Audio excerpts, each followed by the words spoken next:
Welcome back to Fantasy Football 101 on Sports Radio 1450. 529-1450 is the phone number. Adam Stark alongside Eric Pedigo, Mark Graham, and Nick Corelli. And we're going to be here every Saturday throughout the entire NFL season, getting you ready for your fantasy football drafts today and next week, but also throughout the season, just getting you ready for Sunday and Monday and telling you who to play and who to not play. And you can always check us out on the web at sportsradio1450.com. Our poll question, is how many fantasy football teams do you have? You can log on now to sportsradio1450.com and cast your vote there and tell us how many teams you do have. But right now, we do want to get you set for tomorrow's draft or next Sunday's draft or whenever you are drafting.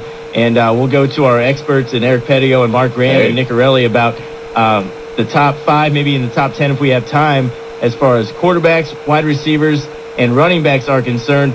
Tight ends, kickers, defenses, not that important. And really, the more I talk to Eric about fantasy football, the less that quarterbacks become important to me too. Really? But I didn't mean to do that. What did I say? Well, I like your strategy of drafting them late, I guess, because there are a few really good ones, but you still just never know, and they're all going to get the same amount of stats really at the end of the day, so it's whatever. And it depends on scoring a lot too. We talked about this a little bit Thursday. If your league awards like 5 or 6 points for a passing touchdown, then you really want to get one early. Then you want to snag one of those top 5 guys, maybe even top 6 or 7 guys, and actually pull the trigger earlier. But in most leagues, and I don't approve of this. I like awarding quarterbacks points. I like quarterbacks being the highest scoring player. I mean, in my mind, quarterback is the most important player on the field in a real football game, so he should be the most important player in a fantasy football game. And you're only going to play one. Yeah, exactly. But in most leagues, they only give 3 or 4 points, and it's kind of lame, but it's whatever. And you can really just wait. You can get your starting lineup in place, and then a little bit later in the draft, maybe grab a Matt Schaub or a Donovan McNabb, like I was saying. It just depends on the scoring. But in most leagues, it's good to wait. There's no reason to jump too early on a quarterback. When do you draft a Michael Vick? You don't. I don't. I won't. I wouldn't. When he was a starter in Atlanta, I mean, he was a backup fantasy quarterback then. He wasn't even a starter in most leagues then. So, I mean, why now coming back to Philadelphia? Would you just go out of your way to draft him to put him on your team when he was only a backup when he was a starter? You wouldn't draft him? I wouldn't. Michael Vick? Yeah. Would you draft Favre or Vick? Oh, I'd draft Favre way ahead of Michael Vick. Way ahead of Michael Vick. At least Favre's going to play in all the games. Right. Well, you don't know that. I'm just kind of surprised you wouldn't. I'm just thinking, what are you, nuts? Michael Vick?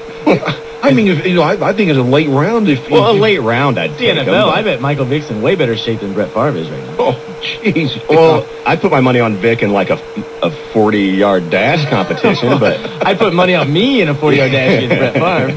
I mean, come on. I mean, I'd take Vick late if he was there. Just might as well just to see what would happen. But I don't think he would ever crack my starting lineup. I mean, really, I don't see him. I see him being a lot more valuable to Philadelphia than he'll be to a fantasy football team. That's a good point. You're probably right. I think as an off-week flex, you might take a chance sometime, but bye-week injury, something like that. But you're not going to draft him just to put him in your lineup every week. Right? No. You can, but you'll lose. You'll lose, yeah. All right. Well, tell me who you would draft. Eric, Mark, Nicorelli, get your top 5 quarterbacks ready. Let's do quarterbacks since we're talking about those guys. Okay, Nick, I hear you. I hear you. What do you got? Let's start with Nick. He's excited over there. What do you got? I have got Drew Brees, number 1. Tom Brady, 2. Peyton Manning, 3. Aaron Rodgers, 4. And Phillip Rivers, 5. Can't argue with that. No. Mark? No, I don't agree with him. I think it's a fine 5. I mean, mine's basically about the same guys, just in a little bit different order. Me too. Anyone else you guys would try to add in there, or maybe give us a 6, 7, 8? I'll give you top 7 here. Breeze, Manning, Brady, Kurt Warner, Rodgers, Rivers. Wow, Warner, you've been talking to Mikey too much. I'm worried about Kurt Warner, Mark. I know. You've got, but on past performance last year, you've got to look at the numbers and just hope that he stays healthy. Well, I mean, last season was his first full season since, literally the turn of the century. It's no last time he was in a Super Bowl. It's no joke. I mean, the last time he was in a Super Bowl. So I'm a little worried that that'll be, that he'll be able to go 2 consecutive years of just playing all year long. I mean, in our league, he's affectionately nicknamed Old Man River. And But I mean, I still have him coming in. Where do I have Kurt? At number 7, so I have him in there. But I have him at 6. I have Breeze, Manning, and then I put Phillip Rivers all the way up in the 3 spot. I really, really like Phillip Rivers in that San Diego offense. And you know what else I like? The fact that they get to play Denver twice, Kansas City twice, and, well, Oakland's got a pretty good pass defense, but they're a weak team. And, they get to play some weak teams 2 times a year. Those are 6 games where I really like Phillip Rivers. And then I have number 4, Tom Brady, just because he's coming back from an injury. Aaron Rodgers, number 5. And I have Romo 6 and Kurt Warner 7. I still like Tony Romo. What's not, going back to Rivers real quick, and I think we touched on this a little bit Thursday. What's not to like about Rivers? He's got everything going for him. He's young, good arm, good receivers, great tight end, great running back coming out of the backfield. Oh, yeah. Why would you not want Rivers on your team? And he's steadily progressing. Every year he's getting better and better. He's in the same system. He's comfortable. And Vincent Jackson is a rising star. And actually, like, my pick for Sleeper of the Year is Vincent absolutely. Jackson. I'll tell you what, that kid's going to be really, this is the year he busts out, Eric, don't you think? Yeah. Oh, yeah, absolutely. And like you said, in the backfield, not only do they have just 2 good running backs, but both those guys, LT and Darren Sproles, are terrific receivers out of the backfield too, so that also helps out Rivers and his numbers. I really, really like Phillip Rivers, and I just found out that I'm not going to be able to get him in my keeper league. I thought he was going to be there available for me to grab, and I was so excited, but I just found out someone's keeping him, and it's pretty much ruined my life. Because this is your life. Fantasy Football 101 on Sports Radio 1450. 529-1450 is the phone number. Okay, so what about the second-tier quarterbacks, guys, or maybe some sleepers even? You brought up Romo, who keeps falling, but what about a guy like Carson Palmer coming back from an injury? Matt Ryan, big year last year as a rookie. Joe Flacco, same deal. We already talked about Cutler a little bit. And what about a guy like Trent Edwards, too, now with someone to throw to in T.O., and I know you don't like him, Eric, but Lee Evans on the other side.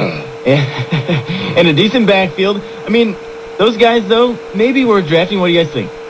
You named a bunch of good guys. I'll tell you one other guy that you didn't mention that I think you might have to look at this year, and a lot of people are going to scream when I say this, but Jason Campbell, Washington, finally gets to stay in the same system for the 2nd year in a row. And he didn't do bad last year. No, and this could be big for him. He's comfortable now, and they didn't change offensive coordinators on him. Finally, Jason Campbell could be had, and I think would be a real nice pickup as a backup.